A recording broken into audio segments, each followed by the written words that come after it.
Fort Wayne Youtheatre's production of Little House on the Prairie, Mary's Story, is sure to please young and old alike. This much-loved story of the Ingalls family comes to life beginning Friday, October 4th at the Arts United Center.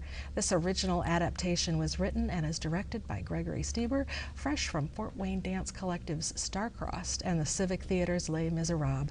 Greg is here on Arts Weekly today, along with Youtheatre's Executive Director Leslie Hormann. Welcome to both of you. Thank you, Melinda. Welcome. Good being here. Well, you know, I am so excited to talk about this Little House on the Prairie, Mary's Story, because as you can see, I'm a big fan. And they're the old school ones, They are, too. yeah. Those are the old With school. the, with the original art. Yeah. That's I wonderful. I love those, you know, 5th grade, you know, reading these books was just, you know, one of the highlights of my year. It's a wonderful series. When I found out that you had adapted this story, this series of stories really, to include Mary, and not that she just wore glasses like in the TV show, that it really was focusing on her. I just felt so good about that because I loved reading about Mary. She was one of my, you know, the favorite characters, just kind of overcoming this blindness, and you know, really I'm just thrilled to chat about this. You know, and this is your own original adaptation, right? And how did you decide that you wanted to do this? Well, I think it was about 2 years ago. I had mentioned to Leslie, I thought, you know, it's just given your passion that you just described for these books, our generation, I thought about what sort of story could we do that would be kind of bring your daughter to the theater event. Right. Because it's both now, you know, it was such a cultural phenomenon in our generation. And I know that young girls still read it now. Not just young girls, but it's for both boys and girls. But, you know, it was just huge in our generation. And I thought it would be something, if a family had not been to the theater in a while, that would get them back to the theater. And that Little House would be really resonant with both adults and children. Right. And that was my suggestion to Leslie, and she said go forth and began researching and writing. It's kind of like the Harry Potter of the 1970s. I think it's a very really good accurate analogy. analogy. Or Twilight, Yeah, or something like that. exactly. You know, something that sent the kids reading those books and devouring them. You know, so how similar or different is this to the TV show? I mean, I know most of us read the books, but there were people who didn't, and you know, I loved the books so much, and you know, of course, when I read them, it was the first disappointment of my life when you watch the TV show and they changed a little bit, you know, and so I just appreciate your adaptation, you know, being more true to it. So how similar or different is it to, you know, what people might have known from, you know, Michael Landon and Melissa Gilbert? Yeah, I think, you know, fans of the television show are still going to appreciate our production of this, but what was very important to me is honoring Mary Ingalls herself, because you know there's really not that much written in the books about her blindness for one specific reason. What I found out is that she accepted it pretty early on. I mean, she was 14 years old when she went blind, and there wasn't a whole lot of heartbreak with her. She was determined to relearn her life as a blind person, to get back to society and be a contributing factor to her family. And you know, of course in television they're going to make things very, very dramatic, and they have to. You know, in theater it's dramatic as well. But important to me was showing her determination and her strength from the beginning of her diagnosis. She found out she was going to go blind within a month of being completely blind. And imagine how daunting that would be to any of us, but to a 14-year-old girl in the 1800s when there were so little resources available to them. Right. And I think she was just a complete inspiration to her family, and then to me once I started researching. Right. I just remember a scene in one of the books where she is still knitting late into the night, you know, and Laura had to stop, and you know, because they ran out of candlelight or something like that, but she could still hear Mary's needles clicking away because Mary was just competent enough to do that without you know, without any sight. She learned to compensate, and that caught my attention in the book as well. I don't have that specifically in our adaptation, but I do have the mother realizing that Mary's sight is going because of her sewing work. Right. They just did all kinds of handcrafts then, and not even crafts. They were things that were necessary just to have their own clothing and that sort of thing. So this research that you did, how did you find it, if not in the books? There's not a whole lot about her, which is very interesting. Timely, very, very timely was during my research period. This was probably in May. a story hit both the New York Times and the Washington Post about a female doctor who did research on Mary Ingalls. Oh, I remember that. It was on NPR. Yes, because the funny thing about the phenomenon of this book and the television show is that people still get scarlet fever to this day. Right. But in You don't the go 21st blind, century, this doctor determined that she never would have went blind from scarlet fever. Right. But she decided to do this research because she would tell a parent, your child has scarlet fever. Oh, my child's going to go blind because of Little House on the Prairie. What she figured is that she probably had an encephalitis of the brain, that's what caused the infection. But Mary Ingalls became very timely just during my research period, which was amazing. And then other links started opening to that, were interviews with people that knew her. But prior to that, there was not a whole lot about her, which which very much speaks to Mary Ingalls herself, her modesty and her need not to call attention upon herself. And that I try to bring forth in the play as well. So the young actress who's playing Mary, who is she? Emma Tell Poore. me, Emma Poore. Tell me a little about her. Lovely, talented, graceful, very mature for her age. She is Mary's age, 14 years old.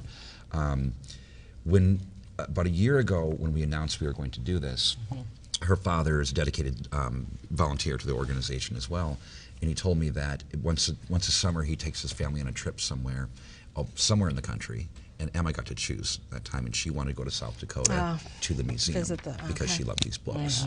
And I thought, wow, that was some built-in research right there. Wrote the script, and on auditions I thought, let's see how she does. I didn't favor her knowing this information, and then she came in, and her clear passion for the books was brought forth so strongly in her acting.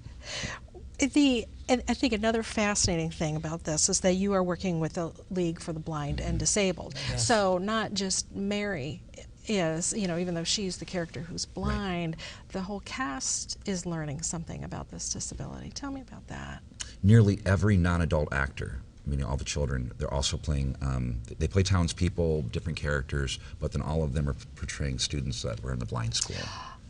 So you're looking at about 38 actors, young actors, that when we got our training with Linda Scribner and Richard Ponson from the League for the Blind, I gave them 5 tasks. Our friends from League for the Blind, they would, walking with a cane, reading, writing, learning how to eat again, your personal appearance, all these things that I have Mary going from classroom to classroom in the second act. Kind of reclaiming her life, and along the way making discoveries about just acceptance of a situation. And but they were so extraordinary when they came to work with the kids. It was it was truly one of the highlights that I've ever had as a rehearsal theatrically, watching that room come alive. And pretty much what's happened now is the kids themselves are making a lot of their own artistic decisions in rehearsals, and actually kind of saying, no, Greg, if you remember, they said this, and they're kind of redirecting me in a way. It's just been really amazing. That is what a wonderful experience for them. So, Leslie, how many kids auditioned for Little House on the Prairie? 92. And it sounds like there's at least half that many. 44. Oh, he cast 44, and I was like, really? Do you want to cast that many? It's just, that's one of the hardest jobs at Youtheatre, is saying no to a child. Right, I know. We've both been there. Well, and I wrote it for 25. He had to keep rewriting. I kept on rewriting because I wanted to accommodate as getting much. a little bigger and bigger. That's huge. It's more of like a university, right? Yeah, it's at a university. Increased enrollment. But it's amazing, and 92 kids were so into this. That's one of our biggest audition numbers. So that just speaks to the books and the popularity. So what is the age range of the cast? We go all the way from 7 to 17. No, we have adults in the cast too. Okay. And then, we have some remarkable. 7 to 7 52. to 52. Now I have those 2 actors. 4 adults. Yep. Now we know how old those adults are. She's not going to want that. Oh, well. I have 2 actors returning from a production of Les Miserables, Matthew Robinson and Cassie Teasdale playing the parents. And they're having such a great time. Matt remarked the other night, he said, I forgot what it's like to work with children. Oh, it's the best. They're so much more brave in their choices than adults are. They really go for it immediately in rehearsal. So I think they've really upped their game. And then also from the Civic Theater staff, Elise Rommel, who is the marketing director of the Civic, and Malin Houlihan, the business manager, are portraying the controversial Olsons. Oh, the Olsons, yes. And they really, Olsons are mentioned vaguely in these books. I just thought they probably would have found me with pitchforks and torches if I hadn't included the Olsons. Everyone wanted to be the Olsons. Is there a Nellie Olson? Oh, yeah. Oh, good. Lovely Peyton Godfrey, and she's just the opposite of Nellie Olson in real life, but boy, she's kind of unlikable in this. And we have Willie Olson, the dog Willie, as they say in the script. Yep. Oh, wow. Yeah, those characters, just We they love all them. just start coming back, don't You they? bet. So after Little House, what's the next production? Our next production is our holiday show, and it's Santa Claus in Oz. It's the popular Oz series that everyone has grown up with, and this kind of gives a little different skewer. Santa Claus has come to Oz, and he's being on trial. He's put on trial by the different factioning tribes. And that one is going to be directed by Harvey Cox, who at 88 is still an active part of Youtheatre. So I'm assuming then that's going to be sometime in December. That's in December, Yeah, December okay. 20th, 21st, and the 22nd. And So- auditions for that are 12th and the 13th of November. And we That's welcome. a short process from... Youtheatre is one Woo. of the shortest rehearsal periods of any community theater. Oh We my rehearse gosh. 3 weeks in the rehearsal hall and then 4 days on the stage. And my then we got an audience. So really, it's amazing. Those we have all kids these are children. really adaptable, You bet. aren't they? And Very they're good. ready. They're ready to be Memorized on the and stage they're right ready. now. They need to be on the stage right now. Yeah. So if kids want to audition, or adults, I'm assuming there's both, how do they go about that for Santa Claus and Oz? Well, for Santa Claus and Oz, it's like I said, it's November 12th and the 13th, and it's a Tuesday or a Wednesday, anytime from 4 to 6. Okay. You come in. There's no preparation necessary. Okay. You go there anytime between 4 and 6. You come either day, and you sign up, and you come upstairs, and you just do a cold, what we call a cold reading, an unprepared reading. And yeah, we take anywhere from 7 to adults. Okay, and so all that information about how to show up or when to show On up our for the website. audition is also on the website. FortWayneYoutheatre.org. Okay. Now, have a few seconds if you can tell me about the traveling troupe real fast. I'm so excited about our traveling troupe. 3 years ago, we started a traveling troupe. It brings theater to everyone, no cost. We go to schools, libraries, organizations. Our next show coming up is for Fright Night. Okay. That is October 19th at the Community Center, and we're doing Witch Witch, a charming reunion. It's a reunion of famous witches from literature and Oh, films. fun.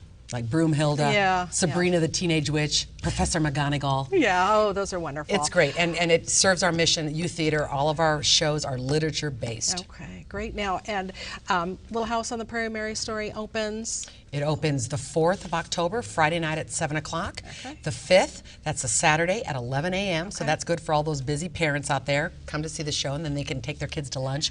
And then on Sunday, 2 p.m., that's October 6th. And of course, we have a special school show on the 7th. 2 almost sold-out shows of school children who want to come and see literature come alive on stage. Excellent. Well, thank you both Thank so you much very for much. being Melinda. here.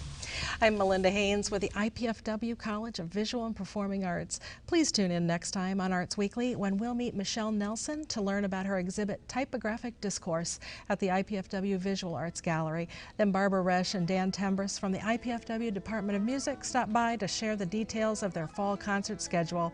For up-to-the-minute arts updates, you can find us on Facebook, Twitter, and YouTube. Be sure to join us here live Thursday evenings at 7:30 on PBS 39. Thank you for watching.